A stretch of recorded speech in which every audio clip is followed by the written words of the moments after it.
প্রিয় মানুষকে হারানোর ১ বছর এখনও শুকায়নি চোখের পানি। জুলাই শহীদ ওমর নুরুল আবসারের সাথে ফারজানা আক্তার রানীর বিয়ে হয়েছিল মাত্র ২ বছর আগে। ২৪-এর ৫ই আগস্ট স্বামীকে হারিয়ে ঠাঁই হয়েছে বাবা মায়ের কাছে। অর্থকষ্টের থেকে বড় কষ্ট ১ বছরেও হত্যাকারীদের বিচারে তেমন কোনো অগ্রগতি না হওয়ায় হতাশা প্রকাশ করেন ফারজানা রানী। জানান, সংসার ঠিকমতো শুরুর আগেই যারা স্বপ্ন কেড়ে নিয়েছে তাদের বিচার দেখে যেতে পারলে কিছুটা স্বস্তি পাবেন। জুলাই শহীদ দিনে জিটিভির মাসব্যাপী আয়োজনের আজকের পর্বে শহীদ ওমর নুরুল আবসারের স্ত্রী ফারজানা আক্তার রানীর সংগ্রাম দেখুন রফিক মাহমুদের প্রতিবেদনে। ছবি তুলেছেন রাজু আহমেদ। ৫ আগস্ট বিকেল। ছাত্র জনতার দুর্বার আন্দোলনে ততক্ষণে দেশ থেকে পালিয়েছে ফ্যাসিস্ট শেখ হাসিনা। সারা দেশের মতো রাজধানীর উত্তরাতেও তখন বিজয় উদযাপনে ব্যস্ত লাখো মানুষ। তাদেরই একজন বাংলাদেশ এয়ারলাইন্স ট্রেনিং সেন্টার বিএটিসির মেধাবী শিক্ষার্থী ওমর নুরুল আবসার।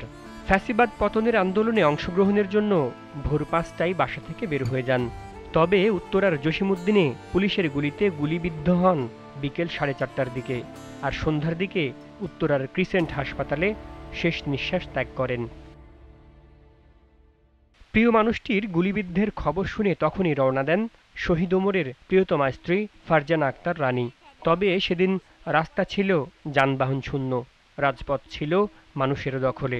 স্বামীর কাছে যতক্ষণে পৌঁছান ততক্ষণে সব শেষ। তাই তো প্রিয় মানুষটির সাথে শেষবারের মতো কথা বলতে না পারার আক্ষেপ এখনও তাড়িয়ে বেড়ায় ফারজানাকে। ফোন দিছে দিয়ে আর একটা ছেলে ধরে বলতেছে, কে আপনি আপু, যার ফোন সে তো গুলি খাইছে। আমি না বিশ্বাস করি না, আমি বলতেছে যে মজা করতেছেন আপনি, ও গুলি খাবে। তো আমি বলি কি আপনি ওর কাছে ফোন দেন, বলি কি আপু বিশ্বাস করেন গুলি খাইছে। তো আমি বলি কি ভাইয়া যেমনি পারেন, আমি তো বাসা বলতে আসছি, আমি এখান থেকে কিভাবে এত দূর এখন আসবো, গাড়ি নেই, সব কিছু অফ, আপনার ওকে ফালায় রেখেন না, ওর একটু হসপিটাল নিয়ে যান, আমি আসতেছি, ওর ফ্রেন্ডদেরকে পাঠাইতেছি। ওমর নাকি আমার সাথে কথা বলতে চাইছে যে আমাকে একটু ফোনটা দেওয়ার জন্য। তো আমি ওটা শুনতে পাই না, আমি ফোনটা কেটে দিয়ে ওর ফ্রেন্ডদেরকে ফোন দিচ্ছি, ও আর আমার সাথে কথা বলতে পারে না। আমার এটা যে আফসোস থেকে যাবে। বাংলাদেশে আর যেন কখনো ফ্যাসিবাদ ফিরে আসতে না পারে, সেটি তার প্রত্যাশা। ভাই বিশ্বাস করেন, এটা আমি নিজের চোখে দেখছি যে কি পরিমাণ মানুষ ওরা মারছে আর কি পরিমাণ রক্ত। ফোন দিয়ে বলি ওমর কোথায়, ওমরকে আমি দেখতে চাই, ওর কি হয়েছে। মানে পাশ থেকে ওরা ফোনে বলে উঠছে যে ভাই ওমর তো নাই। বিশ্বাস করেন আমি নিজের কানকে বিশ্বাস করাইতে পারি নাই, আমি এটার জন্য প্রস্তুত ছিলাম না।